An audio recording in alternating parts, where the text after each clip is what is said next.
Terabytes. Historia, tecnologías emergentes, dignidad humana y ternura social. Busque su taza de café, de té o de chocolate y siéntese a la mesa con nosotros, porque este tema será de gran bendición a su vida y a la vida de su comunidad de fe. Saludos y bendiciones. Por aquí les habla Jesús Rodríguez Cortés y le doy la bienvenida a esta edición especial de Teo Bytes, edición encíclica. Teotecnología.com presenta Terabytes. Queremos hoy abrir un espacio para una conversación serena, profunda, sobre la encíclica que fue publicada hace poco más de una semana y que tiene una pregunta que nos reta: ¿cómo custodiar lo humano en tiempo de tecnologías emergentes? Nos acompaña el doctor Justo González, a quien ustedes conocen muy bien, y el doctor Harold Segura, a quien también ustedes conocen muy bien y quien más adelante tendrán una ocasión para saludarnos. Lo cierto es que aquí nos acompaña la memoria viva de la iglesia y su historia, una tradición que ha tenido que aprender una y otra vez a discernir los tiempos que estamos viviendo, y eso ocurre desde la imprenta. Allí hay un escrito muy interesante en Lupa Protestante que se llama Del Códice al Ciberespacio, donde Alfonso Ropero Versosa nos comparte unas líneas de cómo el texto bíblico del cual nos nutrimos hoy día fue siendo receptor en diferentes tipos de tecnologías con el tiempo, desde los papiros, el cuero, el códice y sucesivamente hasta llegar a las redes informáticas.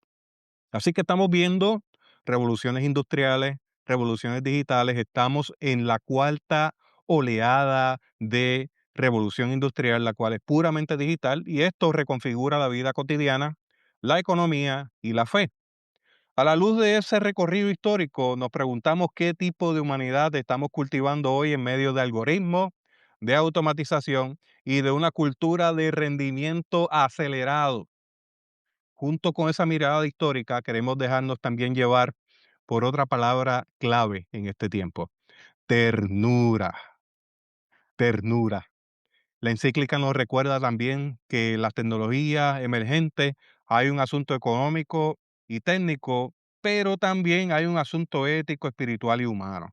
Así que frente a las tecnologías emergentes, que pueden amplificar las desigualdades, erosionar los vínculos y convertir la vida en datos que se venden, que se compran, emerge la necesidad de una ternura que cuide los cuerpos, la memoria, los territorios, las futuras generaciones, especialmente las generaciones emergentes que están creciendo en estos ecosistemas digitales, que están moldeando emociones y vínculos.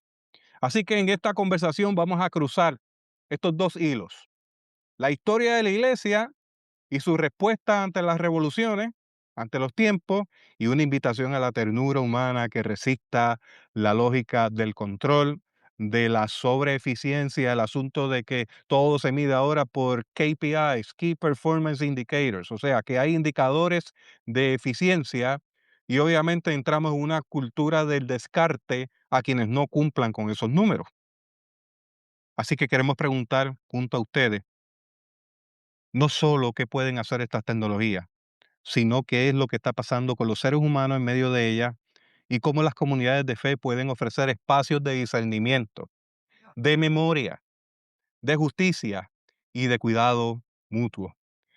Si te interesa pensar en este asunto de la tecnología emergente, siéntate a la mesa con nosotros. Más allá de un entusiasmo tecnológico y más allá de un miedo paralizante. Esto, si te preocupa la dignidad humana, la formación espiritual de las nuevas generaciones y el futuro de la iglesia en esta cuarta oleada de revolución industrial que ya reseñamos.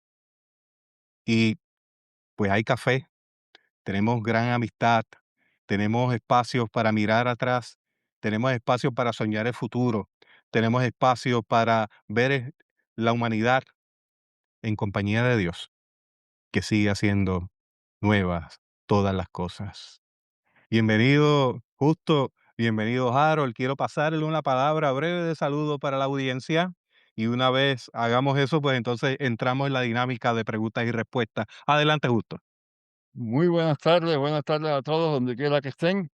Estamos todos unidos en el Señor y en el Espíritu y esperamos tener una buena conversación entre nosotros acá, explorando un poco lo que la historia nos dice, entender la encíclica en el contexto de la historia y sobre todo ver lo que nos dice a nosotros en cuanto a lo que significa ser humano en un tiempo de tecnologías emergentes.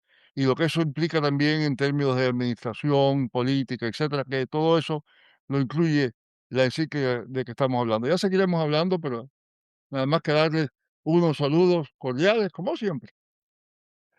Queremos aprovechar esta coyuntura para hablar de Justo en Catherine González Resource Center, que está a su servicio. Justo más adelante y al final, pues nos recordará eso una vez más y a invitarle a ser parte de los amigos y las amigas del centro. Más adelante tendremos la oportunidad de puntualizar eso. Le paso la palabra a Harold, otro Bueno, amigo del muchas alma, gracias, para que salude y tenga muchísimas la gracias. palabra. Muchas gracias, Jesús. Una alegría estar aquí en Teobytes. Sea la oportunidad para felicitarte por este proyecto. Ujú. Yo lo estoy siguiendo. Bueno, con mayor razón, escuché el último episodio también sobre la encíclica. Felicitarte, felicitar todo el equipo que trabaja contigo, que yo me imagino que no es mucho por la enorme capacidad que tienes con tecnologías y demás. Y inmensa la alegría de poder estar aquí con el doctor Justo González, que es maestro de mi generación y de otras generaciones más. Yo con mucho aprecio y respeto lo voy a llamar Justo, porque él siempre me insiste que lo llame Justo, pero cada que yo diga Justo, detrás en mi corazón hay un doctor Justo González, maestro de maestros, y una alegría compartir con él este tiempo. Me puedes llamar lo que quieras, siempre que no me llames injusto.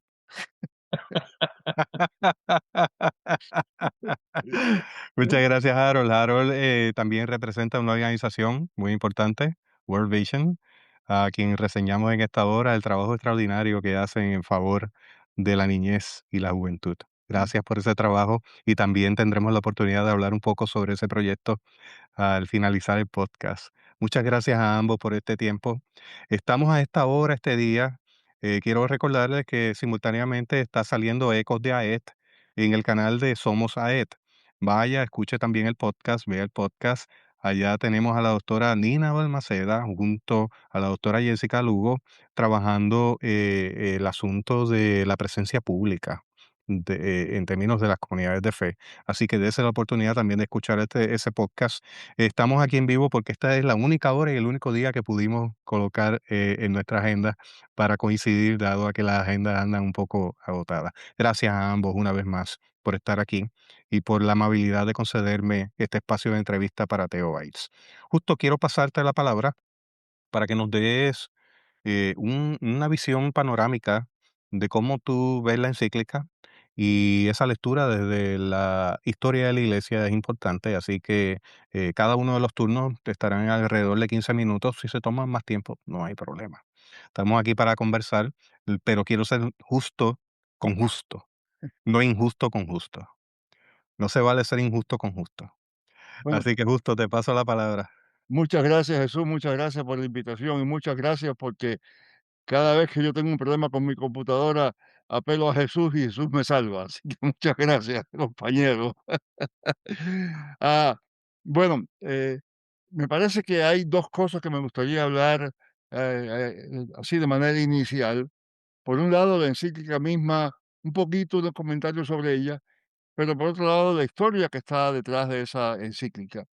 Y déjame empezar por la historia, porque eh, la voy a resumir todo lo que pueda. Es una historia eh, complicada pero sencilla al mismo tiempo. Eh, eh, Vamos a empezar con un momento histórico que era muy parecido a lo que está sucediendo ahora con las tecnologías emergentes, y es el momento cuando la imprenta era una tecnología eh, emergente. eh, em, la invención de la imprenta puso a la iglesia en una situación muy interesante, porque hasta entonces quienes copiaban los libros y los publicaban más que nada eran monjes, monjas, que se dedicaban en su monasterio a copiar libros y naturalmente lo que copiaban era lo que les parecía que estaba correcto, que se debía divulgar y demás. Pero la invención de la imprenta tienen consecuencias que ahora, igual que pasa ahora con las tecnologías emergentes, cualquiera dice lo que le parece, lo imprime, lo hace llegar y lo hace llegar mucho más lejos. Y ya la iglesia pierde el control sobre la información. Y en esa pérdida de control sobre la información en el siglo XVI, que entre otras palabras, déjeme decirle que Lutero fue uno de los primeros en emplear la teología emergente de la imprenta para su discusión, propaganda religiosa, etcétera, ¿no? Eh, en esta teología emergente, la reacción de la iglesia inmediatamente fue una reacción de suprimir las consecuencias de esa tecnología emergente que era la imprenta. Eh, Muy pronto, por primera vez, salió lo que se llama el índice de los libros prohibidos. Es decir, la iglesia nombró una comisión que se dedicaba a estudiar los libros y decirle a la gente qué libros podían leer y cuáles no. Y esa lista de libros prohibidos existió hasta hace poquito tiempo, ¿no? La reacción general de la iglesia a partir del Concilio de Trento en adelante eh, hasta bien avanzado del siglo XIX fue una reacción una reacción reaccionaria, si quiere que me repita, pero fue una actitud básicamente de detener todo lo nuevo que estaba pasando. La encíclica que se refiere, esta encíclica, la otra del Papa, el Papa León anterior, León XIII, el Rerum Novarum, y esta encíclica del Papa de ahora, el Papa León XIV, está publicada en conmemoración, en la misma fecha, etcétera, de la encíclica de Rerum Novarum, de allá a fines del siglo pasado, digo antepasado, ¿eh? Fines del siglo XIX. Eh, Hasta ese momento, bueno, el Papa en el año 1870 fue que el Concilio del Vaticano I promulgó la infalibilidad del Papa. Unos pocos años antes, el Papa, que era el mismo de esa época, Pío IX, había promulgado un documento que se llama Sílabo de Errores, una lista de errores. Todas las cosas que no se podían pensar, estaba mal pensarlas. Y eso, todo lo que eran las nuevas ideas de democracia, de libertad, eh, todo eso era malo y había que prohibirlo, no se podía promulgar. Por ejemplo, un error fundamental era pensar que la educación debía estar en manos otras que no fueran las manos de la iglesia, ¿eh? Y todas las cuestiones sobre separación de iglesia y Estado, todo eso eran malos errores, según el Papa Pío IX. De manera que cuando llega León XIII y se enfrenta a la cuestión, que principalmente la cuestión laboral, la verdad, la cuestión del abuso de la mano de obra y de la necesidad de organizar eh, el, respuesta católica a esa mano de obra, eso es lo que hace él en esa encíclica. Y la encíclica básicamente propone que se hagan sindicatos obreros, ¿no? Pero tiene todavía una cosa interesante que va a cambiar después, y es que esos sindicatos eran católicos, eran sindicatos de obreros católicos, y era la acción católica dentro de el movimiento laboral, pero por su parte. ¿M? Y a mí lo que me llama la atención es que ahora lo que está pasando, a partir de una trayectoria que la encíclica cuenta muy bien, ¿verdad? Toda la evolución de las doctrinas sociales de la Iglesia, a lo largo de toda esa trayectoria, llegamos a un momento en el cual la Iglesia no está hablando solamente para sí misma y lo que ella debe hacer, sino está tratando de traer a toda la gente a la conversación, ¿ya? Es interesante que uno de los principales documentos del Segundo Concilio Vaticano, que se llama La Fe y la Esperanza, ¿verdad? Eh, Ese documento empieza diciendo que la fe y la esperanza de la humanidad es la fe y la esperanza de la Iglesia, ¿eh? Y que no tenemos una esperanza diferente, que todos los dolores, bueno, los dolores y la fe y la esperanza de la humanidad son los dolores y las esperanzas de la Iglesia. Y ese es el tono principal de esta encíclica. Ustedes van a ver varias veces cuando la lean que se habla de todos juntos, y ese todos juntos no es todos los católicos juntos, ni siquiera todos los cristianos juntos, es toda la humanidad junta. Y eso me lleva a la otra cosa que quiero decir inmediatamente, y es que la encíclica no es sobre la tecnología emergente. La encíclica, eso es lo que significa ser humano. Y lo que le preocupa a la encíclica es que al pensar que vamos a hacer que la tecnología sea cada vez más humana, en cierto modo estamos empezando también a redefinir la humanidad en términos de lo que la tecnología puede hacer o no puede hacer. Y eso es la preocupación fundamental de él, ¿verdad? Ya que le damos de ternura, por ejemplo, un programa de computadora se le puede enseñar a parecer tierno, pero ser tierno no. Es decir, si usted insulta a la computadora no se molesta. Posiblemente lo insulte usted de regreso, pero no se molesta la computadora como se molesta a usted si lo insultan personalmente, ¿no? Y si lo aman, igual la computadora puede decirle a usted muchas cosas muy amorosas, pero la computadora no lo ama a usted, ¿verdad?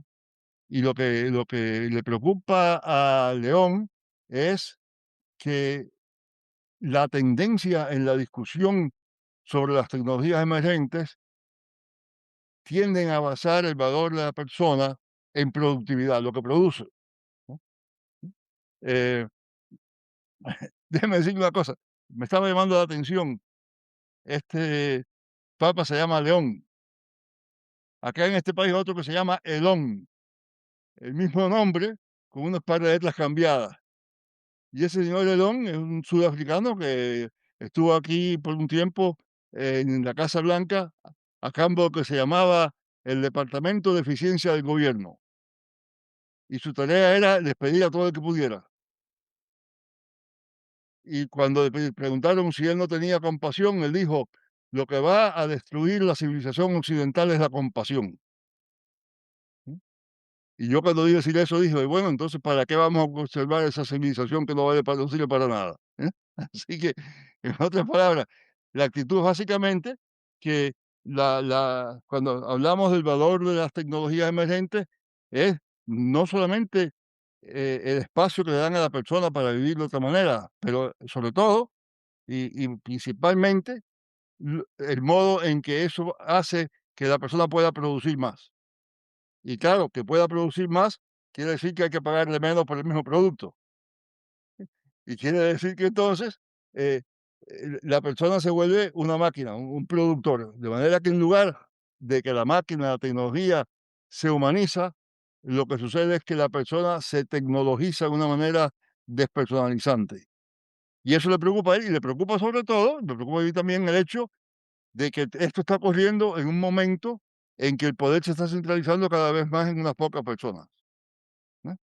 Hay unas poquísimas personas que son multimillonarias, ¿ya?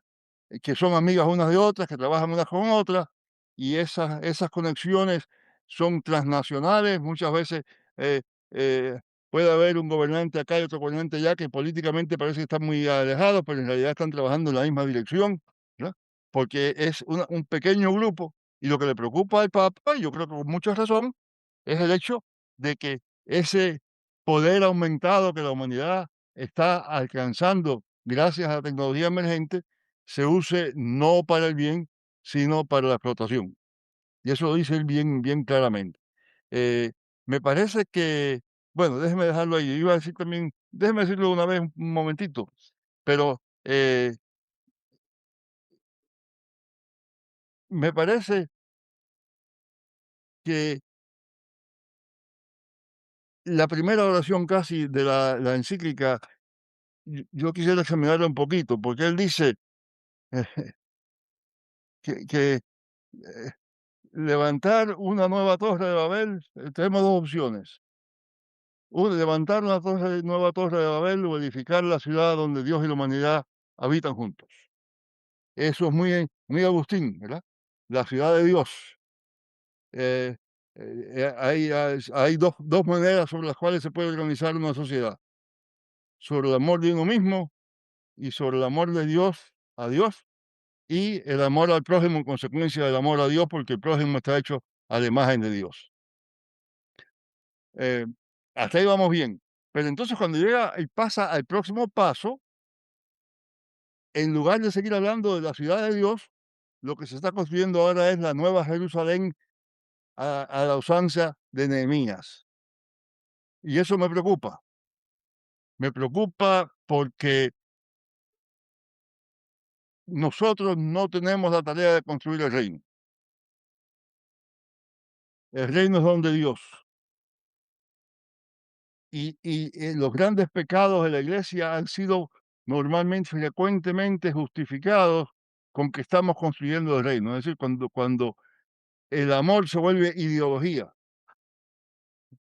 Y cuando usamos la ideología entonces para justificar lo que vamos a hacer diciendo que es amor, pues esa idea de que estamos construyendo el reino, me parece a mí que primera cosa no es bíblica, pero segunda cosa, en este caso particular, se está construyendo una muralla, que en este país mismo ahora tiene una serie de connotaciones muy negativas, ¿verdad? ¿Verdad? El famoso muro de México, entre México y los Estados Unidos, ¿no? Eh, y construir murallas no es lo que debemos hacer, y el Papa anterior habló bien claro que debemos construir puentes en lugar de murallas. Así que me parece que tristemente la imagen de Nehemías me hubiera gustado más que el Papa hubiera seguido con la imagen de la ciudad de Dios, ¿verdad? Que es la imagen bíblica, que aparece bien clara en Apocalipsis, ¿verdad? Y no es la ciudad que nosotros construimos, es la ciudad que desciende del cielo, ¿no? Ahora, eso no quiere decir que la ciudad de Dios no tenga vigencia contemporánea ahora, pero no porque la estamos construyendo, sino porque la estamos obedeciendo y porque la estamos esperando y estamos viviendo como ciudadanos de esa ciudad. Y es decir, la dimensión escatológica es importante, pero no al punto que se convierta una ideología que nos permite entonces justificar lo que estamos haciendo porque estamos construyendo el reino, estamos haciendo la ciudad, la iglesia es la ciudad de Dios, todo ese tipo de cosas, ¿no? Pero bueno, me parece que por ahí podemos dejarlo. Eh, Hay muchas otras cosas que quisiera decir. Déjeme nada más que terminar diciendo que hay algunas cosas muy radicales en esa encíclica, ¿no? El Papa dice que la vocación última, el llamado último de todos los bienes es el bienestar común. Eso es muy fuerte, porque él dice, el agua, la tierra, el aire, el sol, todos los bienes, todo lo que la tierra da, su propósito es el bien común, no el bien del dueño. Y eso quiere decir que entonces, si el dueño es dueño correctamente, tiene la obligación de usar los bienes para el propósito para el cual fueron usados, que es el bien común. Y eso es una cosa bien radical que la Iglesia ha dicho varias veces, pero me parece que en este momento es bien importante porque vivimos en una sociedad en la cual se juzga a la gente según lo que tiene y según lo que produce y según cuánta gente tiene que manda para que por las cuales manda, y todo eso me parece que va muy en contra de lo que el Papa está diciendo y muy en contra de lo que el Evangelio dice. Ahí lo dejo por ahora para seguir conversando. Nadie me interrumpe. Yo quería que ustedes me preguntaran algo para seguir discutiendo, pero, pero ahí vamos. Ya vamos a llegar a la mesa de diálogo, y que quería dar una primera impresión. Dos comentarios breves. Uno es que el asunto de la conexión intertextual, en el podcast anterior hablábamos de que a nivel litúrgico y a nivel de calendario es más adecuado hablar de Pentecostés. Y si hablamos de Pentecostés en contraste con la confusión de Babel, pasamos de a un asunto de lenguaje, de semántica, Ujú, de semiótica, el valor que otorgamos con las palabras, y qué implica esa palabra misma que nos formó, en nuestras palabras. Lo otro que me hace pensar brevemente es el asunto de la carrera con sobrevivir fuera del planeta. Entonces, estos mismos intereses que tú mencionas, la carrera es llegar a Marte. Para el momento en que no haya tierra, ocultando la forma de sobrevivir fuera de la atmósfera. ujú. Así que eso es harina de otro costal, como hemos mencionado anteriormente. Sin embargo, me hace reflexionar sobre eso. Paso la palabra a Harold para que nos dé también esa vista panorámica Sí, sobre la encíclica, y luego entonces damos un turno de compartir impresiones sobre las ponencias de cada uno. Adelante, bien, Harold. gracias. Muchas gracias, Jesús, y muchas gracias, Augusto, por ese contexto amplio, además de un análisis histórico. Yo creo que nos ha dado también unas pautas teológicas para poder comprender mejor el llamado que nos está haciendo la ternura. Yo parto de algo que él afirmó. Aquí no estamos frente a una encíclica cuya especialización son las tecnologías emergentes ni la inteligencia artificial. Él acaba de afirmar que en el centro de ese texto está la urgencia por defender la humanidad y tratar de volver otra vez a la conversación social sobre qué significa ser humano frente a todas estas novedades tecnológicas que estamos viendo. Es decir, estamos frente a una encíclica que aborda la tecnología, pero que al abordarla desde la perspectiva cristiana está hablando lo que esencialmente interesa a la fe, que es la dignidad del ser humano. Por eso vamos a hablar de la encíclica y la ternura, porque la ternura precisamente lo que aborda es la dignidad del ser humano. En fin, dicho esto, yo daría un brevísimo contexto sobre todo el contexto inmediato.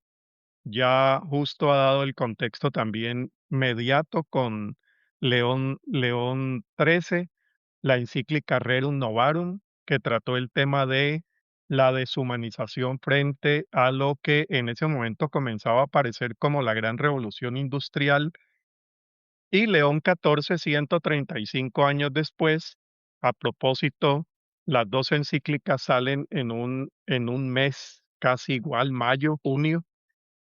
135 años después viene a hablar ya no de la revolución industrial, sino de esta nueva revolución de tecnologías emergentes. El contexto inmediato es el Papa Francisco.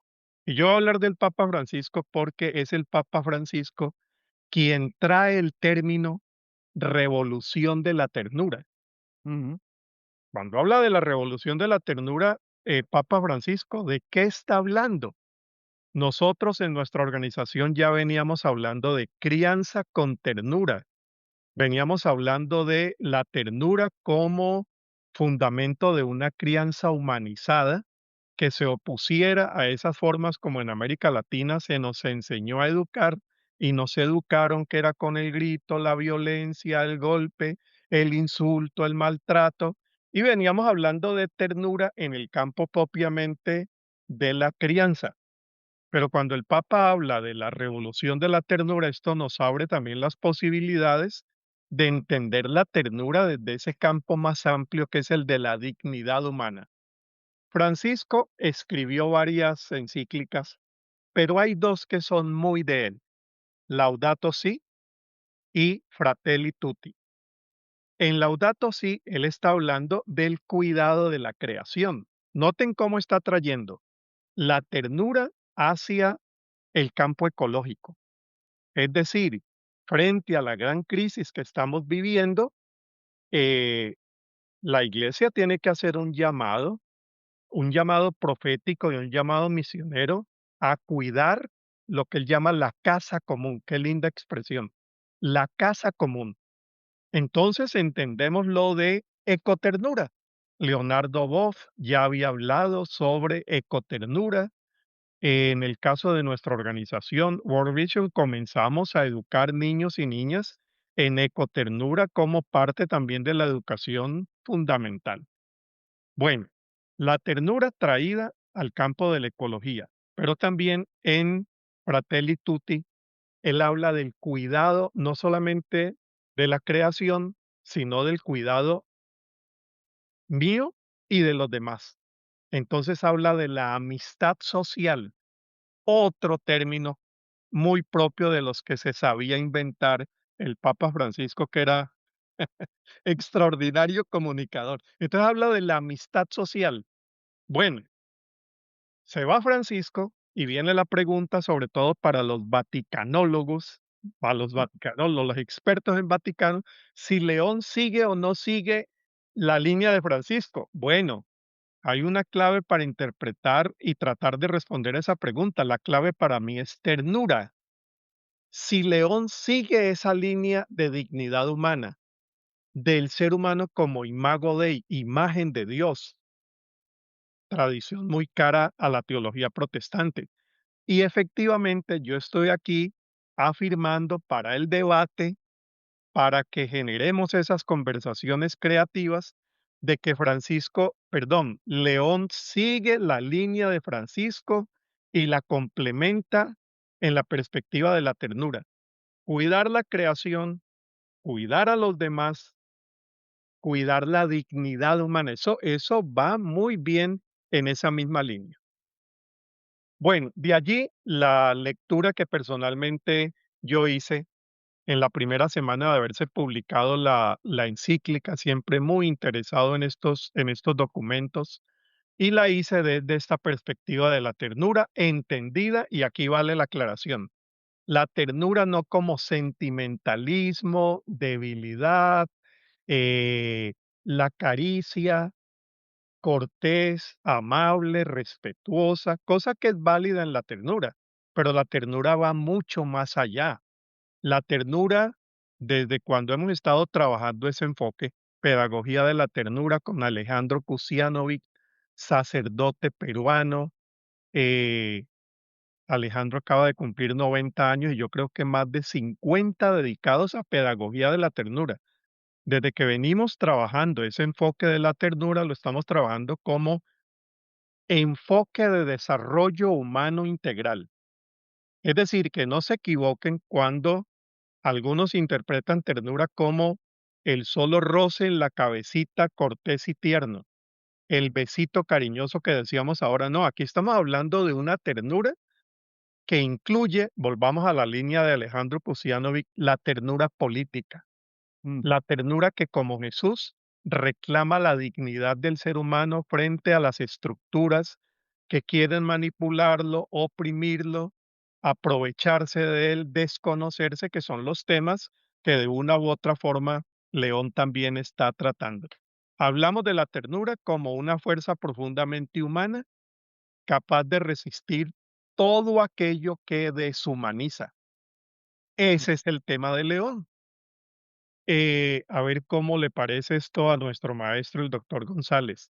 Yo creo que hoy el nombre del pecado es deshumanización, ujú, ujú, deshumanización. Creo que para los diálogos con el agnosticismo, con lo que queda del ateísmo, algunos prefieren hablar de aconfesionales, que ya la palabra ateísmo no es suficiente para caracterizar esas posiciones. Bueno, con los aconfesionales es el término de la deshumanización. ujú, Claro, y el evangelio humaniza, y yo creo que ahí entramos en estos diálogos con estos sectores de la frontera teológica. En eso hay una maestría en León. Es la primera encíclica, y aquí Gusto me corrige con la historia, es la primera encíclica que se acerca más a un lenguaje académico que propiamente eclesiástico dentro del magisterio de la iglesia. mm, Es una encíclica quizá parecida al tono de Francisco en Fratelli Tutti, donde él menciona tantos intelectuales, no solamente del mundo cristiano. Me interesó mucho leer las encíclicas del Papa Francisco solamente a partir de las notas a pie de página. Esa es ujú, una lectura de algunas de las encíclicas. Menciona grandes maestros del Islam, del mm, judaísmo. Bueno, en el caso de León está tratando también con gente de la literatura, gente de la ciencia, en fin. ujú, Pero me interesa mucho ese enfoque que él está trayendo, sobre todo en crear lenguajes que nos permitan hablar de la misión humanizadora, que es misión de la iglesia, pero que es misión de toda la humanidad. ujú, Cuando hablo de ternura, entonces no me refiero a una emoción pasajera, a una actitud ingenua frente a la realidad, no. La ternura, y la encíclica la deja ver, es una forma de mirar, una forma de relacionarnos, de actuar en el mundo, de reconocer la dignidad del otro. Eso es lo que está en quiebra, especialmente cuando esa dignidad corre el riesgo de ser ignorada, herida, descartada. Francisco ya había usado esto del mundo del descarte, que es una expresión en cierta manera argentina. La ternura tiene una dimensión profundamente espiritual, porque nace de la convicción de que cada persona es portadora de eso que hablábamos ahora, de la dignidad humana como imagen de Dios. Tiene también la dimensión social, política, todas estas las está abordando León XIV, porque cuestiona estructuras que normalizan exclusión, indiferencia. La revolución de la ternura, entonces, tal como es mi lectura muy particular de la encíclica, eh, vuelve a colocar a la persona humana en el centro, Ujú. allí donde los sistemas económicos, tecnológicos en este caso, o ideológicos tienden a convertirla, y yo creo que esto recorre toda la encíclica, el ser humano como medio y como fin. Entonces el ser humano es tratado como medio y creo que es ahí donde la encíclica llama la atención. Es por eso, Justo y Jesús y quienes nos están siguiendo, que yo encuentro una profunda afinidad en la preocupación de León XIV por la dignidad humana y la propuesta de la cultura de ternura. Ujú. Creo que en esto intento ser claro por qué hacemos ese acercamiento como clave hermenéutica para una posible lectura de la encíclica dentro de otras que también lo son. Ambas parten de esa misma convicción, de que ninguna, ya lo dijo Justo, ninguna innovación tecnológica tiene sentido si termina debilitando nuestra capacidad de cuidar y cuidarnos, acompañar y dejarnos acompañar como seres humanos, compadecernos y construir comunidad, que repito, es lo que hoy está en quiebra. En última instancia, la pregunta de la ternura es la misma que plantea la encíclica, me parece a mí. ¿Qué tipo de seres humanos estamos llegando a ser?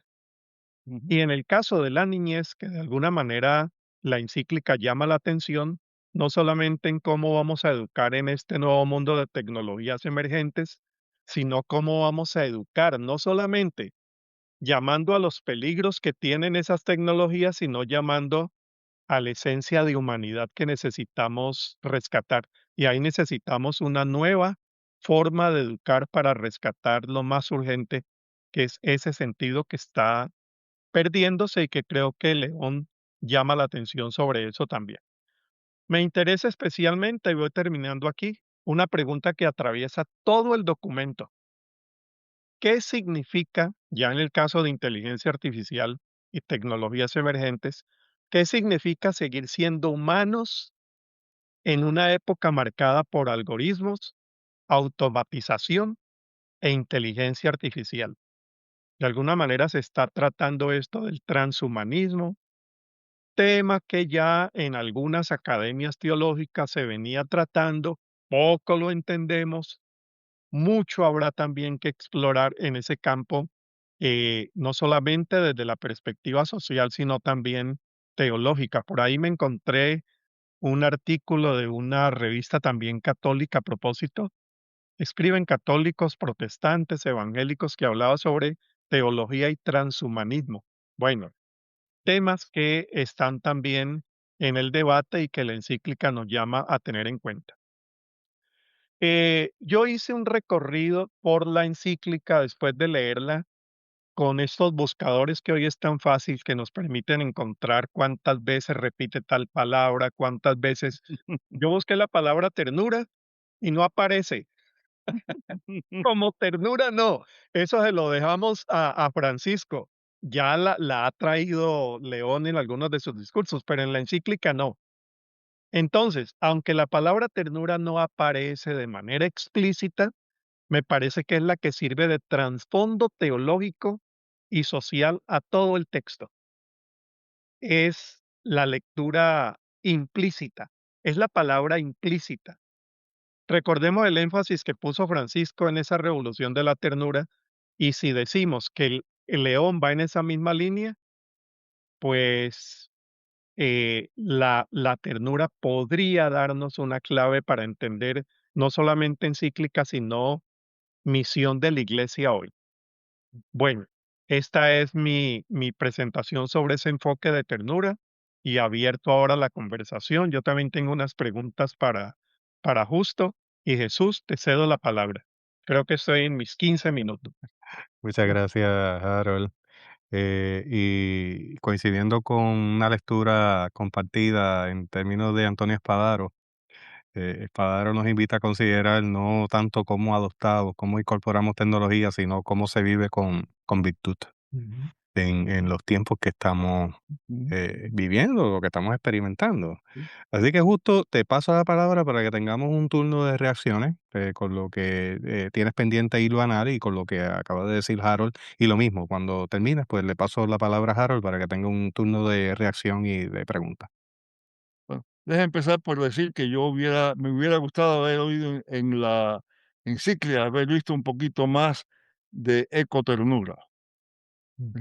Es decir, la preocupación muy seria por el tema que está discutiendo tiende un poco a dejar fuera los derechos de la creación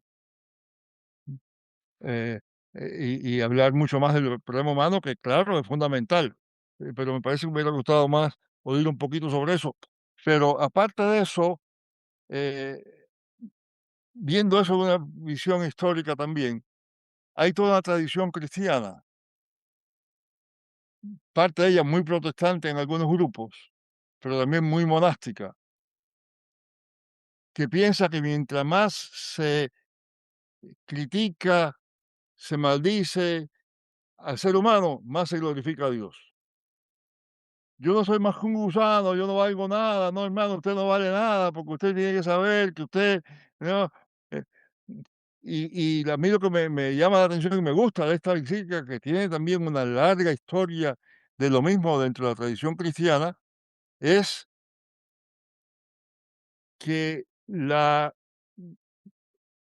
admiración hacia lo que es la criatura humana es una manera de confesar la grandeza de Dios. Si quiere que lo ponga de otra manera, hay un cuento que dicen que un señor dijo, eh, desde el punto de vista de la astronomía, el ser humano es un gusano. Y otro contestó, desde el punto de vista de la astronomía, el ser humano es el astrónomo. En otras palabras, sí, usted puede decir que en cierto sentido no somos nada, pero en cierto sentido somos los que estamos, de alguna manera, interpretando todo eso que estamos viendo. Em, me parece que estoy de acuerdo con lo que Harold dice sobre la ternura, ¿no? Y sin lugar ninguno, sin duda ninguna. Eh, en realidad lo que está hablando, de lo que está hablando eh, Harold es en realidad eh, lo que la tradición cristiana llama el amor, bien entendido. Lo que pasa es que el amor se ha gastado tanto y ya la gente no le hace caso. Y hay que darle una dimensión distinta y por eso es importante eso de la ternura, ¿verdad? Pero todo lo que Harold está diciendo acerca de la ternura es parte de lo que se entiende se debería entender en la tradición cristiana por el amor. Y eso es importante, entre otras cosas, porque la gran diferencia entre las 2 ciudades de Agustín es qué es lo que se ama. Sí, hacia dónde va la ternura. Si yo me amo a mí mismo nada más, si mi amor es hacia mí mismo, eso no solamente me destruye a mí, destruye a la ciudad misma. Y eso es una cosa el Papa no llega a decirlo porque sería una nota negativa, pero toda ciudad humana, queriendo decir con eso, toda civilización humana, todo estado humano, todo gobierno, todo país, toda nación está llamado a desaparecer. Y lo que la va a hacer desaparecer no es la compasión, según dice dice Elón, lo que va a hacer, la lleva a desaparecer, según dice San Agustín, es el amor de sí mismo por encima del amor a Dios y el amor a los demás. Y parte del problema que el Papa está diciendo acerca el uso de las tecnologías emergentes es que por una serie de razones políticas, económicas, sociales, etcétera, está cayendo mucho en manos de una élite que no tiene interés ninguno en la humanización del ser humano, ¿no? Que tiene más interés en explotarlo, ¿no? Y entonces se crean algoritmos no para ver lo que la gente necesita, sino para ver lo que la gente va a comprar, ¿no? Y entonces se sabe que aunque no lo necesiten, como tenemos ese perfil ya hecho por la inteligencia artificial o lo que sea, por un algoritmo que me dice cómo es la persona, pues entonces yo ya sé cómo le hago para, ¿qué le tengo que decir? Para hacerle pensar que necesita lo que no necesita. Y la economía se basa no en la necesidad de la gente, sino en las necesidades creadas para mantener la economía caminando. Una cosa que me gusta mucho de la encíclica es que la encíclica, al mismo tiempo que es muy pastoral, es muy política en el buen sentido de la palabra.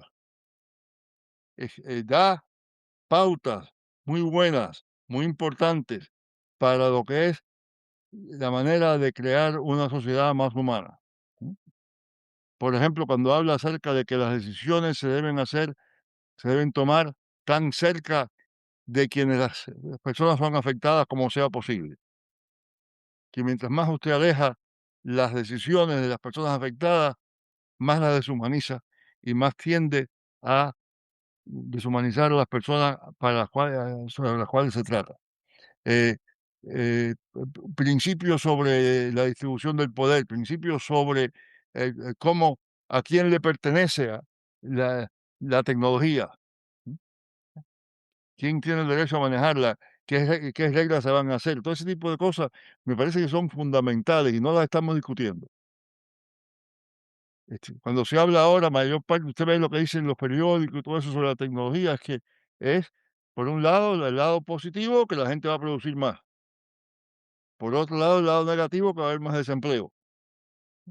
Y esa es la lucha, pero al fin y al cabo, las dos lo que están haciendo es lo mismo. Es decir, la actitud básica y fundamentalmente es la misma, ¿verdad? Que la importancia que tiene la tecnología es lo que la persona produce o no produce, ¿verdad? Si puede producir o no. Y la otra cosa que me parece muy importante en lo que dice el Papa es el trabajo eh, como, eh, como vocación, el llamado al ser humano a crear, digo, cultivar la tierra, ¿verdad? Eh, no es, sí, aquello de que, como decía el merengue dominicano, que el trabajo lo hizo Dios como castigo, eso no es bíblico, ¿verdad? El trabajo lo hizo Dios como manera de compartir la gloria de Dios en el dominio de la creación, el manejo de la creación, no dominio, vamos a decir el manejo de la creación. Y me parece que eso la encíclica lo dice bien, pero bien, bien claro. ¿Ya? Bueno, no sé, por ahí seguimos. Ujú, ujú. Gracias, Justo, por esa retroalimentación a base de lo que hemos ido hilvanando en esta conversación. Harold, te paso la palabra Sí, para que mira, a puedas mí hacer un turno de reflexión. me gustaría que mencionáramos algunos de los números que para mí principalmente fueron más significativos, los números de la encíclica, Ajá. porque yo destacaba ahora igualmente que justo en el centro de la encíclica está la crisis de lo humano.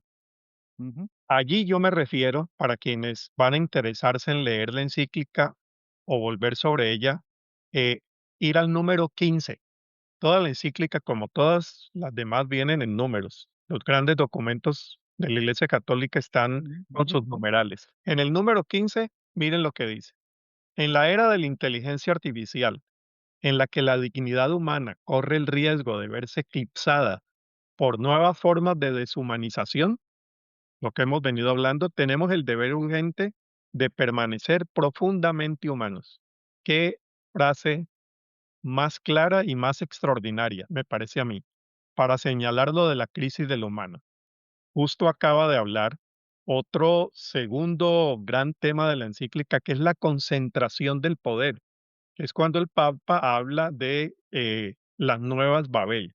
Dice, y con ánimo de pastor, número 16, y con ánimo de pastor y de padre, pido a todos que detengan la construcción de la enésima Babel y que unan fuerzas para edificar en el bien, para que la humanidad nunca pierda su propia belleza y el mundo pueda reconocer una vez más en el corazón del ser humano el lugar donde Dios desea habitar, que por cierto es una expresión justo que hace eco de la forma como también se expresaba Agustín de Hipona.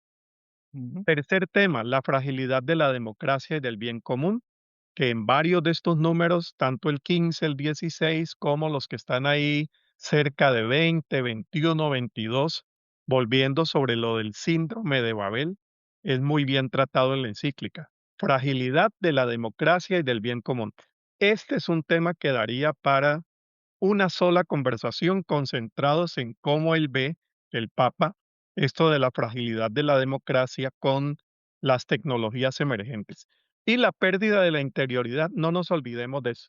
Yo creo que ahí hay una gran coincidencia con muchas de las teologías protestantes de que no hay desorden humano que se pueda mejorar solamente con el cambio de estructuras humanas, sino que hay que apelar al Espíritu de Dios y a las transformaciones que vienen desde adentro.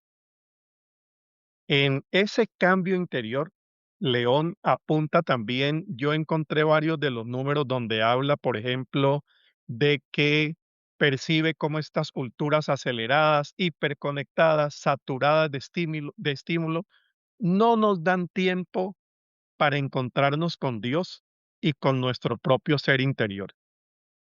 Cómo dar lugar al silencio, a la contemplación.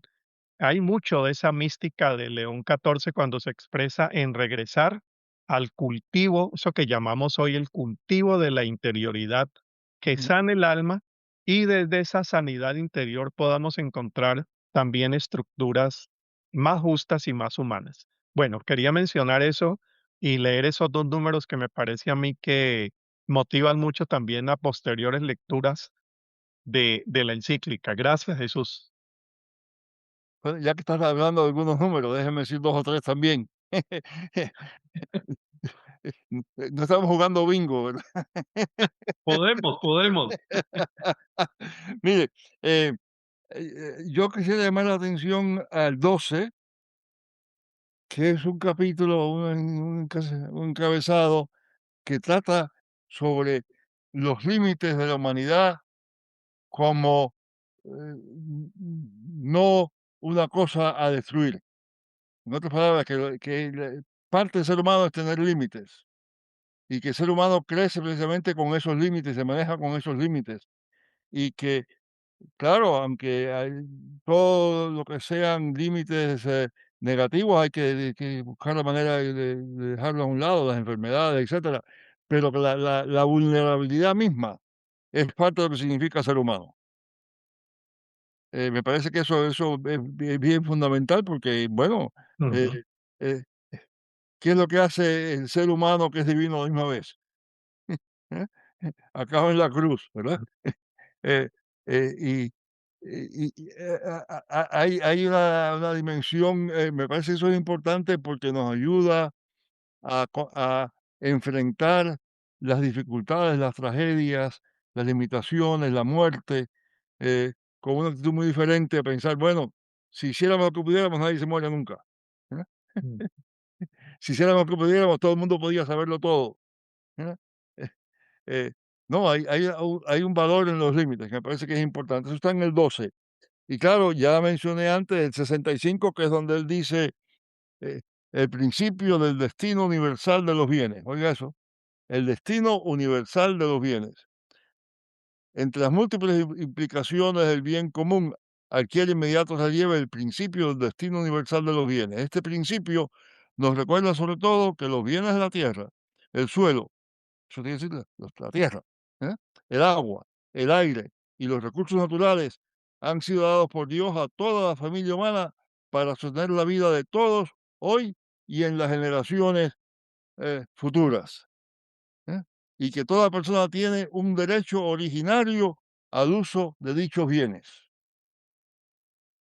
Eso es bien radical, ¿no?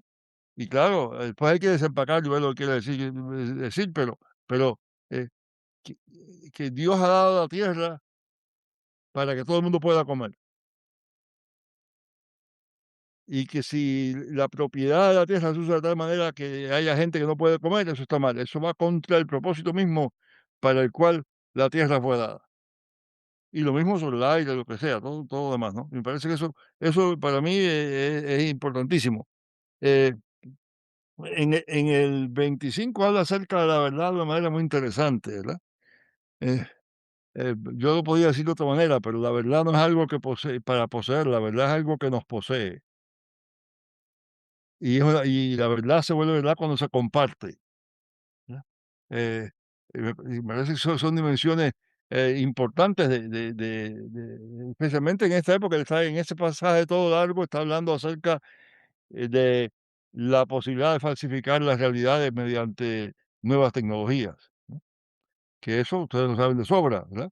Y la necesidad de limitar eso, de cómo se hace eso, y y los elementos políticos necesarios para que se hagan. Así que me parece que hay varios lugares así que son ah, increíbles. En el 15, creo que ya tú lo mencionaste, hay una eh, descripción muy breve, pero muy sencilla y muy clara acerca de la centralización del poder, ¿no? Eh, lo que a mí me parece que otra cosa que me hubiera gustado ver aquí para seguir con lo de Agustín y la ciudad de Dios es recordar que toda ciudad, precisamente porque todo orden humano que está basado en el amor de sí mismo, está destinado a desaparecer. Y eso, claro, es la respuesta de León a Elón, ¿verdad? Porque uno dice que la compasión, la ternura, ¿eh? Es lo que va a acabar con la civilización occidental, y el otro dice, no, lo que va a acabar, digo, Agustín dice, no, lo que va a acabar con la civilización, cualquier civilización, es la falta de ternura. Gracias, Augusto, por esa reflexión. Antes de pasarte la palabra, Harold, para un turno adicional, quiero enviarle un saludo a todos los que están conectados, todas las que están conectadas, son muchos. No podemos mencionarlos por nombre porque si no, no vamos a lograr aterrizar el podcast. Pero yo quería invitarle que mientras Harold va planteando su turno, si tienen alguna pregunta puntual, la vayan escribiendo en los chats. Yo estoy en varias de las páginas mirando. Si no logro ver su pregunta, le pido su dispensa de antemano, porque ciertamente son varios frentes. Estamos en algunos 5 o 6 lugares simultáneamente. Así que rogamos su paciencia. Escriba su pregunta si tiene alguna. Hay un asunto por ahí que queda ya en relieve, que es el asunto de las posturas políticas con relaciones o posturas de poder, particularmente lo que tiene que ver con este asunto de nacionalismo cristiano, cómo eso incide a través de estas plataformas, del uso de ellas y de todo lo que serían los medios de formación masiva. Y fíjese que estoy siendo bien intencional, medios de formación masiva. Normalmente decimos medios de información masiva, pues esa IN yo la cierro entre corchetes porque también esos medios forman criterios, Ujú. forman opinión, incluso deciden acciones políticas. Así que hay una preguntita por ahí que va con ese asunto del nacionalismo cristiano, las diferentes posturas que puedan haber a nivel político, cómo se relacionan con toda esta interacción con las tecnologías emergentes. Y como les dije, vayan escribiendo alguna que otra pregunta para escogerla y pasársela a nuestros invitados de lujo en esta hora. Harold, te paso la palabra. Adelante. Bueno, mi participación en este momento es para hacerle preguntas a Justo, aprovechando que tenemos aquí a un historiador insigne de todo el mundo hispanohablante y más allá. Mira, la teología que hay implícita también en el documento, podría uno atreverse a decir que refleja el agustinianismo de León XIV. Mm, Es agustiniano. ujú, A Agustín le interesa principalmente la antropología, se interesa muchísimo en el pecado. León se está expresando en esos términos agustinos o agustinianos. Mi pregunta es, no hay que olvidar que Lutero había sido un monje agustino, sí, agustiniano. sí, ujú, ujú. Miren esa relación, hay que tenerla en cuenta. ¿Qué tanto es de esa antropología agustiniana acerca del pecado que retoma la reforma en el siglo XVI y que hoy quizá León la está expresando de unas maneras lógicamente muy distintas, porque está hablando en un contexto de tecnologías emergentes, inteligencia artificial y en fin. Pero teniéndote aquí justo, ¿encuentras alguna relación que puedan coincidir entre esas antropologías protestantes del siglo XVI y la que está proponiendo implícitamente León XIV ahora? Bueno, primera cosa, hay que aclarar un poquito qué queremos decir por teología agustiniana, porque Agustín decía que toda la humanidad era, y lo cito, una masa de perdición, ¿verdad? ¿Ok? Ahora, eh, Lutero también lo diría bien claramente y Calvino lo diría mucho más todavía.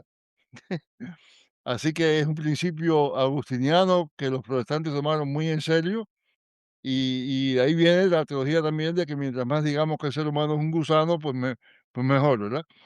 Porque mientras más yo diga lo malo que soy, que yo no valgo nada, que yo soy una basura, yo qué sé qué, pues más grande es Dios. Y eso tiene que ver con eso. A mí me parece que esa dimensión agustiniana yo no la encuentro en el Papa. Encuentro otra dimensión que también tiene algo que ver con Agustín, ¿verdad? Y es toda la base, el fundamento en el amor, en la caridad, en lo que tú llamarías la ternura, ¿verdad? Eso, la ternura, la palabra no existe, no aparece en la encíclica, pero toda la encíclica tiene una ternura eh, admirable. Es decir, la encíclica es tierna con otras religiones, es tierna con la gente que no cree, ¿verdad? Es tierna hasta con los grandes eh, eh, mm, mm, explotadores de las nuevas tecnologías, tiene cierta medida de ternura, no está mandando a nadie al infierno, no está... así que ese elemento, y eso es muy agustiniano también, ¿verdad? Porque la razón por la cual Agustín hablaba de ser la masa de perdición es porque eh, él tenía una experiencia muy Mm, grande de la ternura de Dios también, ¿verdad? ujú, ujú. Las mismas palabras al principio de la confesión, de las confesiones que el Papa las menciona, las cita también, son palabras Sí, famosas, ¿verdad? sí, Tú nos hiciste para ti y nuestras almas no estarán tranquilas hasta que nos reposen en ti, ¿verdad? sí. Eso me parece que es muy agustiniano y eso está muy claro en la encíclica, no solamente citándolo, sino también en todo el tono de la encíclica. Ujú. Eh, pero bueno, no sé si eso va por... Sí, Sí, mm, sí, sí, sí, no, me estás confirmando una sospecha que yo tenía, y es que en la teología del pecado, León XIV sorprende, porque mm, hice el mismo recorrido con los buscadores, y en la encíclica solamente se menciona 3, máximo 4 veces el pecado. sí, sí, sí. Bueno, Bueno, mide sí, la distancia de su tradición histórica, sí, y escucha, 2 de ellas para hablar del pecado estructural. sí, sí, sí, sí, Y sí, una de ellas, que yo creo aquí que está, yo creo que en el punto 61 está el nuevo Agustín de León XIV. Escucha lo que dice, para que lo recuerdes. Es la dignidad que pertenece a todo ser humano simplemente por el hecho de existir sí, y haber sido querido, creado y amado por Dios. Ningún pecado, ningún fracaso, ninguna humillación, ninguna exclusión puede afectar el valor profundo de una vida humana que Él ha querido y llamado a ser. Esto está en la línea de Francisco, que era jesuita, sí, y muy distante de Benedicto, sí, que era más agustino sí, o sí, agustiniano que León XIV. sí. Bueno, hay no sé, creo que ahí mismo, en ese mismo párrafo que leíste un poquito antes, un poquito después, está una frase muy interesante, la dignidad ontológica del ser humano, ¿verdad?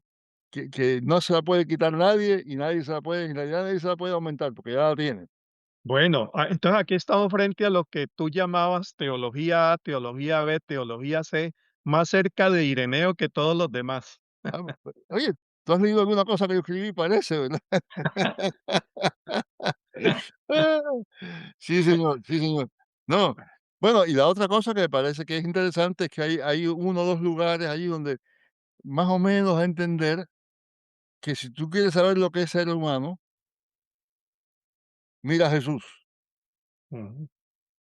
Y eso lleva una cristología muy interesante porque la cristología tradicional dice: "Yo sé lo que es Dios, yo sé lo que es ser humano", y los 2 se juntan, ¿cómo los junto?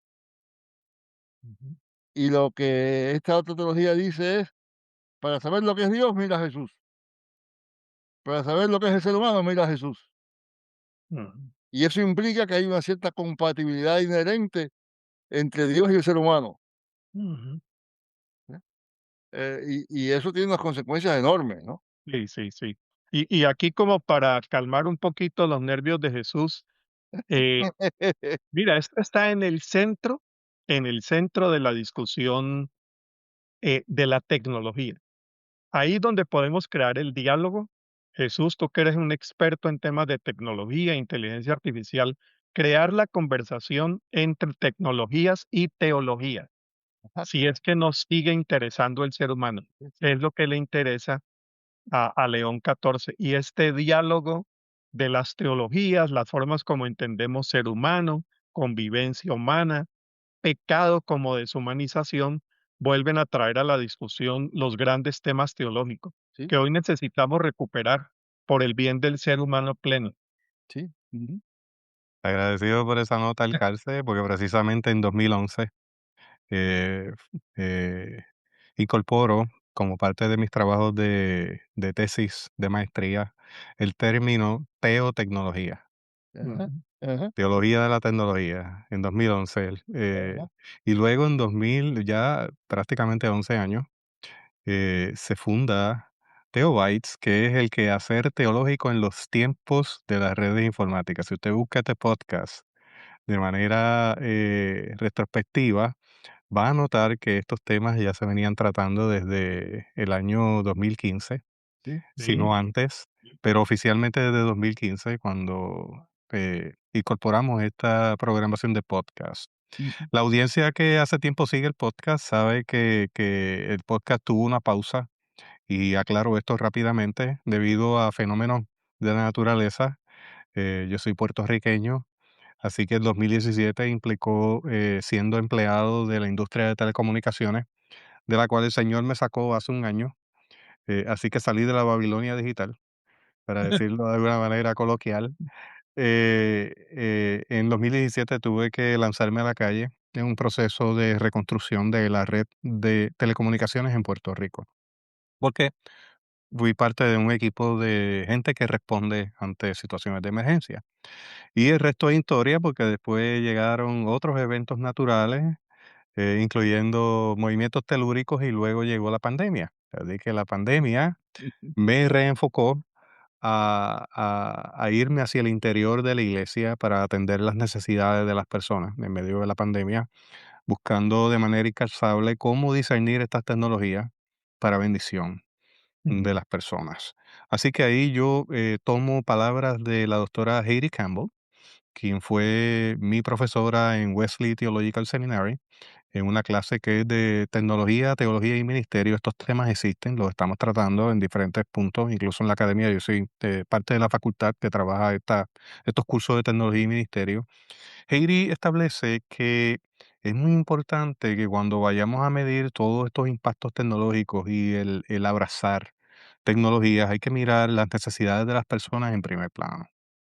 No puede ser al revés. No es adoptar tecnología por adoptarla, por la novedad, por estar en lo último, como decimos en Puerto Rico, de los muñequitos, de las caricaturas, de las tirillas, eh, sino que es una aproximación invertida que me recuerda un poco la pedagogía de Paulo Freire. O sea, partimos desde escuchar a las personas. Hay un diálogo que se da en ambas direcciones. Hay unas necesidades concretas, hay unas brechas, hay unos sesgos, hay unas oportunidades y hay unos peligros que hay que tomar en primer lugar antes de cualquier tipo de adopción de tecnologías que quizás no se comprenden del todo, y por eso también hace falta la educación. La literacia es importante para tomar decisiones informadas.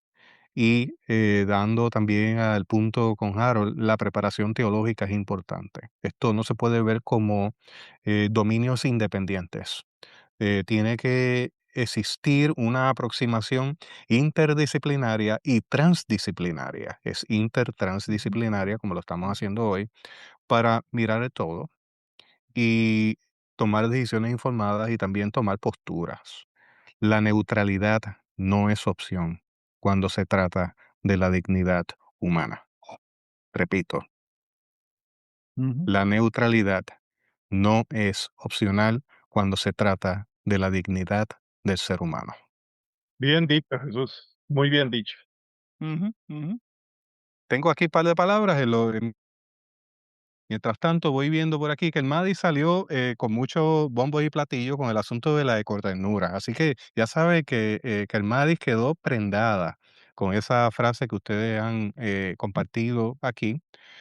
Por el otro lado, tenemos preguntas por aquí de cómo encarnar de manera intereclesial. Me encanta esta frase intereclesial, pero también me encanta que justo haya puntualizado el diálogo, o creo que fue Harold, de que el diálogo con otras religiones, particularmente con las religiones del libro. Así Ujú. que aquí hay un diálogo interreligioso con respecto a esto. De hecho, la encíclica es un documento que va dirigido a la humanidad en pleno. Ujú. Eso es importante también tenerlo en consideración. Aquí León está hablándole a la humanidad en pleno.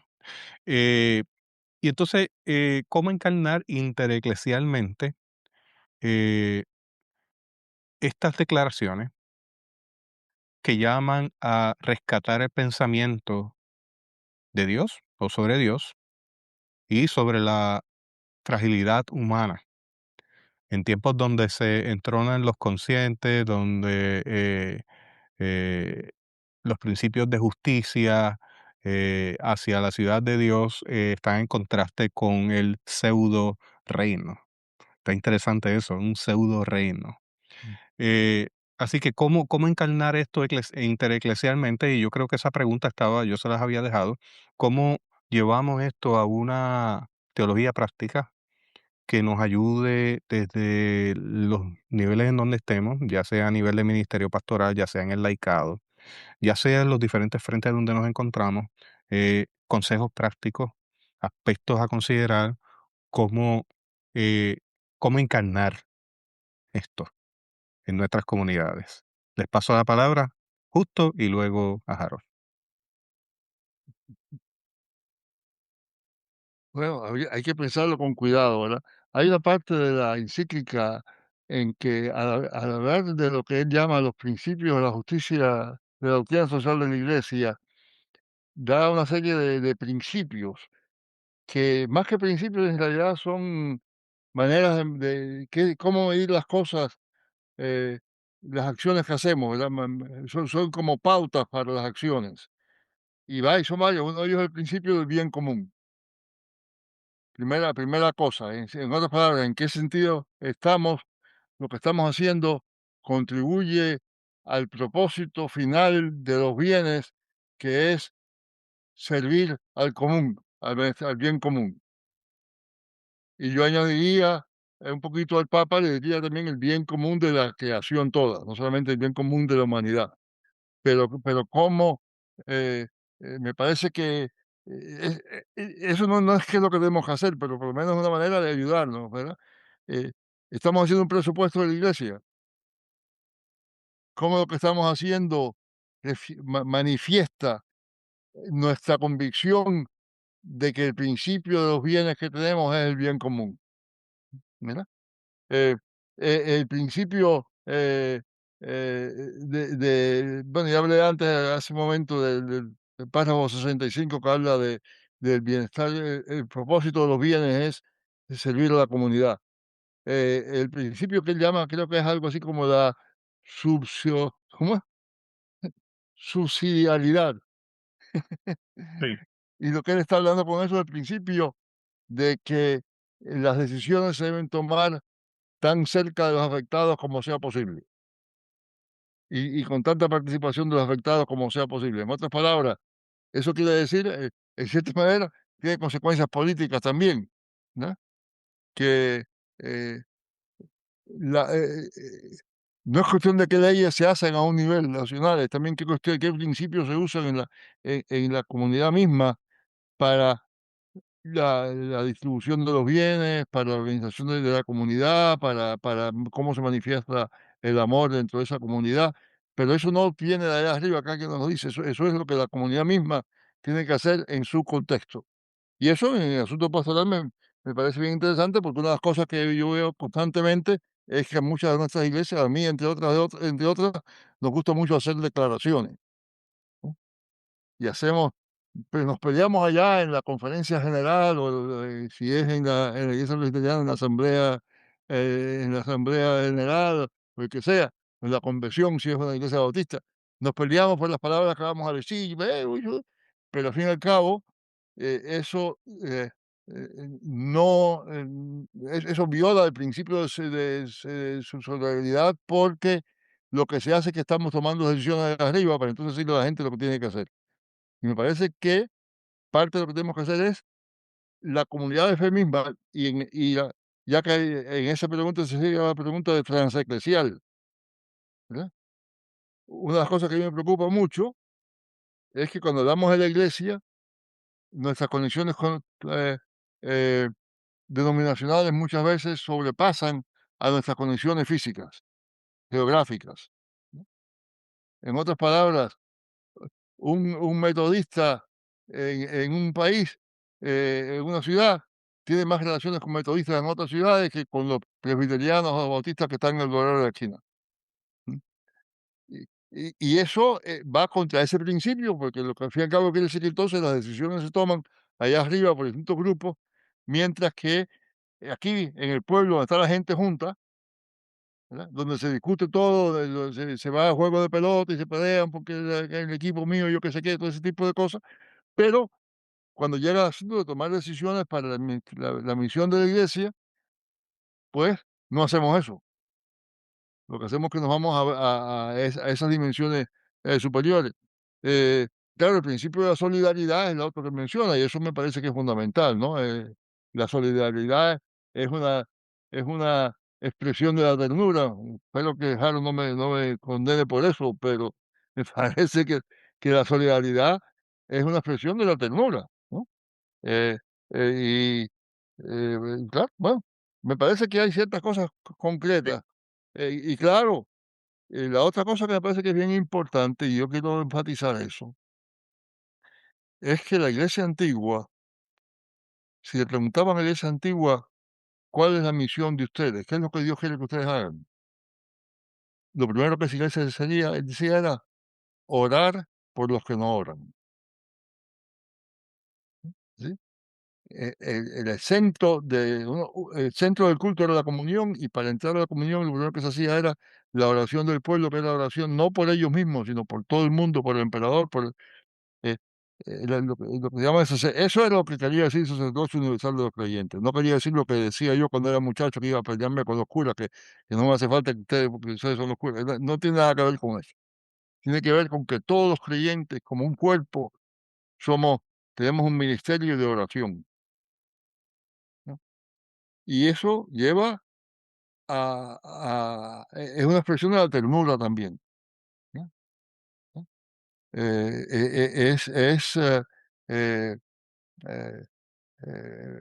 mira, señor, Paco tiene un problema muy serio y yo no sé qué hacer, pero por favor, eh, ayuda.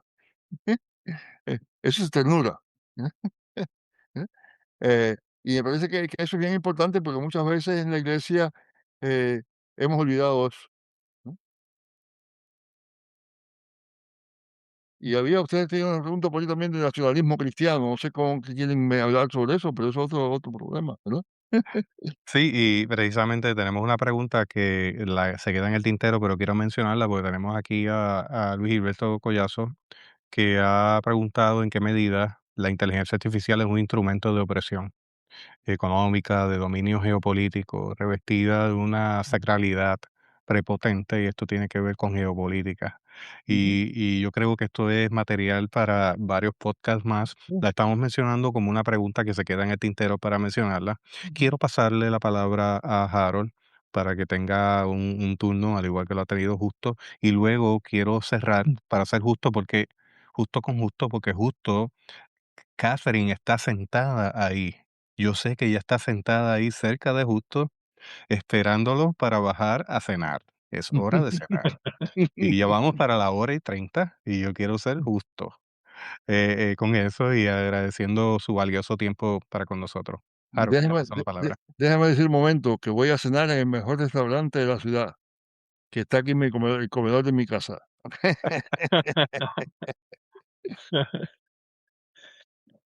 Bueno, Jesús, de mi parte, cuando preguntas qué pudiéramos dejar como una recomendación práctica, vamos a hablarla para la pastoral de la iglesia y de nuestras iglesias.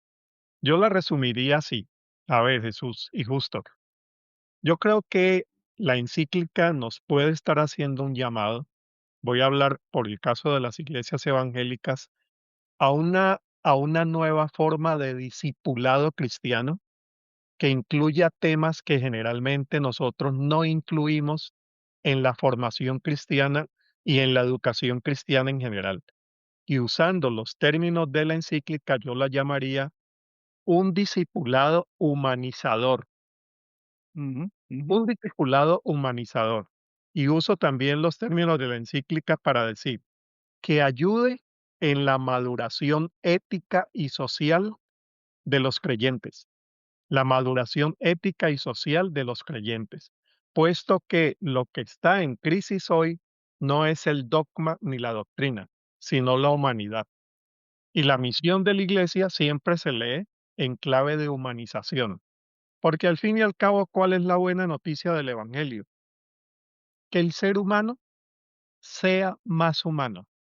Y por eso yo hago ese llamado, me hago ese llamado a una formación que nos permita convivir mejor y esos temas claves de la encíclica que en resumen son atender la crisis de lo humano, concentración del poder, fragilidad de la democracia y del bien común, que justo lo ha señalado en varias ocasiones, la pérdida de interioridad y la ruptura de los vínculos humanos. Yo ujú. creo que ahí está la buena nueva de Jesús. En eso lo resumiría, Jesús. Muchas gracias. Muchas gracias, Harold. Para finalizar, yo quiero pasarle una vez más la palabra para que se despidan, pero antes de despedirse, háblenos de sus bebés, de los proyectos que tienen en la mano. Justo, adelante. Y se despiden de una vez. Yo, por primera vez en más de 60 años, no tengo un proyecto. Y eso a propósito. Acabo de terminar el proyecto grande y he decidido que me voy a tomar una sabática. Y esa sabática es que no voy a hacer, bueno, voy a hacer cosas como estas, pero no voy a estar pensando en cuál va a ser el próximo libro, cuál es el próximo tema. Eso lo tengo completamente acallado, muy contra, muy en contra de mis inclinaciones naturales, pero es que me parece que el mandato del sábado es fundamental. Acabo de terminar una serie que va a salir ahora en español, que va a sacar el mes que viene, CRIE, sobre encrucijadas en la historia de la Iglesia antigua, es decir, qué es lo que qué significó ser cristiano en un mundo judío, cuando la Iglesia estaba todo dentro del judaísmo. ¿Qué significó ser cristiano en un mundo helenista? ¿Cómo eso afectó a la teología? ¿Qué fue eso de ser cristiano en un mundo romano y cómo eso afectó el pensamiento? ¿Y fue ser cristiano en un mundo invadido por los pueblos germánicos y cómo eso afectó el pensamiento? Y déjeme decirle que mucho de lo que predicamos hoy diciendo que lo dice la Biblia es lo que decían los visigodos. Así que ese era el proyecto. Y claro, lo traduje y lo adapté al inglés y acabo de terminar el viernes. Así que ahora estoy de sabática, por lo menos por 2 o 3 semanas, y ya después veremos lo que el Señor manda. El Justo Catherine González Resource Center está ahí, ¿cierto? Aquí está, aquí muy, muy adorable casa, me hubiera puesto el cuadro ahí detrás, pero el centro está aquí, tienen puestas ahí creo que ya son como 400 y tantos documentos nuestros, todos ellos son más documentos que o están inéditos o fueron publicados de manera que no están disponibles porque fueron clases de escuela bíblica para adultos y cosas así. Y todo eso está ahí y está disponible a quien quiera entrar, puede entrar, no hay ningún requisito. Quien quiera colaborar y ayudar, pues entonces ahí mismo explica qué es lo que es ser amigo del centro o amiga del centro. que son personas que contribuyen al sostén del centro, porque el centro no tiene otros modos de recursos, ¿no? Así que eh, eso es. Aquí hay una oficina, un lugar donde tienen todos nuestros libros, una colección completa o casi completa de lo que hemos publicado, y eso es el centro también. Y ahí tenemos un lugar de reuniones, donde se reúne gente a discutir asuntos de teología y lo que sea. Tenemos ahora un grupito de eh, escritores potenciales, trabajando con ellos para trabajar sobre cómo escribir para publicar, etcétera. Y bueno, tenemos varios problemas, pero digo, proyectos así, pero por ahora, sabática. Mm. Lo dice quien acaba de escribir 5 libros, de uno detrás del otro, y simultáneamente también. Harold, tienes ahí un libro que recientemente se publicó, que es Storytelling con propósito, adicional a que tú estás trabajando en unos proyectos a nivel de América Latina, tienes varios bebés simultáneamente, así que háblanos un poco de eso. Y del que te quiero hablar, pero antes de hablar, felicitar a Justo por ese sabático y decirle que después del sabático vendría el nuevo proyecto. Si ya escribió un libro sobre el domingo, vendría el libro sobre el sábado. Lo necesitamos, Justo. Bueno, sí, sí, sí, sí. Bueno, mira, uno de los bebés, de los proyectos a los cuales quiero invitarles es el segundo Congreso Internacional de Pastoral de la Ternura. Eso es nuevo porque en World Vision hemos venido trabajando pedagogía de la ternura, con ternura, ecoternura, y vamos a entrar a partir de este año con el enfoque de pastoral de la ternura. Nada mejor que Ujú, encuadre ujú, con la ujú, encíclica que acabamos de comentar, que hablar de este tipo de pastoral ujú, humanizadora. ujú, El tema que tenemos es ternura que restaura la vida en comunidad. Yo creo que León XIV estaría muy de acuerdo con estos temas.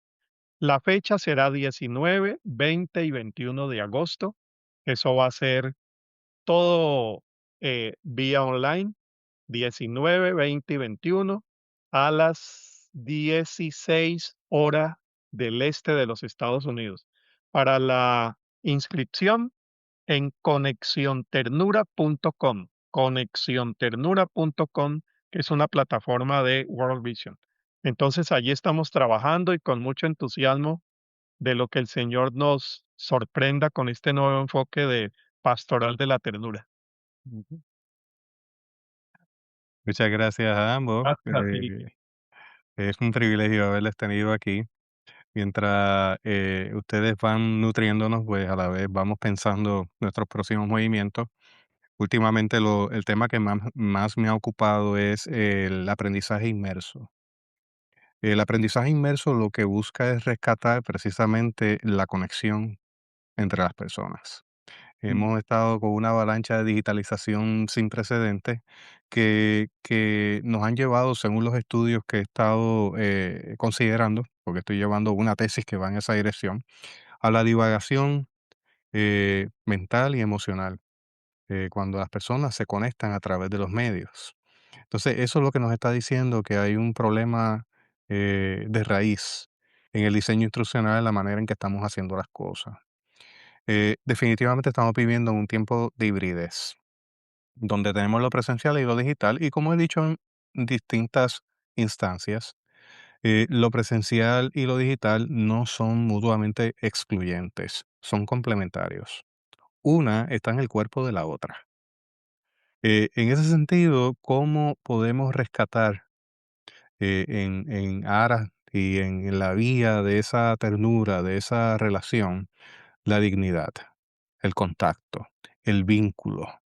Porque el evangelio es relacional y el reto ahora mismo es la divagación, ujú, la divagación. Se divaga entre tantos frentes, entre tantos materiales, entre tantas ideas. Eh, y yo creo que el peligro de la mecanización del pensamiento, de ujú, llevarlo a lo binario, sin considerar lo humano, es una de las cosas que necesitamos considerar grandemente en el tiempo que estamos viviendo. Gracias a ambos por este tiempo rico de diálogo. Esto es un diálogo que abre a otros diálogos, así que le invitamos a que ustedes continúen desde sus diferentes frentes, abriendo hilos de tantas ramificaciones que aquí tendrán en esta conversación. Así que hasta aquí esta edición de Theo Bytes. Gracias por darnos el privilegio de llegar hasta ustedes a través de las redes informáticas. Será hasta el próximo episodio, si así lo quiere el Señor.